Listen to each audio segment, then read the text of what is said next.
Tuondolee mitihani, utuingize peponi ya Allah. Ulisema niombeni ya Rabbi, majibu yapo jirani ya Allah. Tukuomba ya Mannan, ibariki Tanzania ya Rabbi. Idumu kwetu amani ya Rabbi, isitoweke nchini ya Allah. Vazi letu la thamani ya Rabbi, lisije likapotea ya Allah. Tuzidishie amani ya Rabbi, tusipate mitihani ya Allah. Waja wako tuauni ya Rabbi, tupate kuendelea ya Rabbi. Amani tuithamini ya Allah, isije ikapotea ya Rabbi.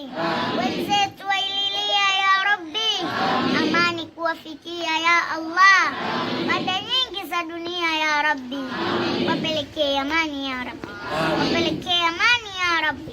Na wote ambao kwamba wapo mbali ya Rabbi, wafanyie wepesi katika mambo yao, waepushe na maradhi haya ya korona na maradhi mengine ya aina mbalimbali ya Rabbi, na kuomba uwafanyie wepesi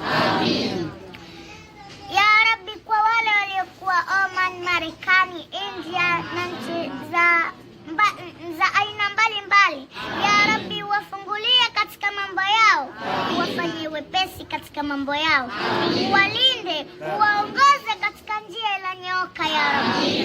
Ya Rabbi, kwa wale waliokuwa mbali, wafanyie wepesi mambo yao, wahurumie, watazame katika jicho la huruma ya Rabbi, watazame katika jicho la huruma ya Rabbi, wafanyie wepesi ya Allah, waondolee maradhi waliokuwa nayo ya Rabbi, wafungulie katika mambo yao ya Rabbi, watazame katika jicho la huruma ya Rabbi, watazame kwa jicho la huruma ya Rabbi, watazame katika jicho la huruma ya Rabbi. Wa sallallahu ala sayyidina Muhammad wa ala alihi wa sahbihi wa sallam. Alhamdulillah. Asadi, fitina ni jambo baya, binadamu wenzako wafanyia. Hakika ya Mola anachukia, ewe mja tambua unapotea. Assalamu alaikum wa rahmatullahi wa barakatuh. Naitwa Dr. Kamarul Wujud, ni mwimbaji kaswida hapa nchini kwetu Tanzania. Mimi natazama Wawakilishi TV.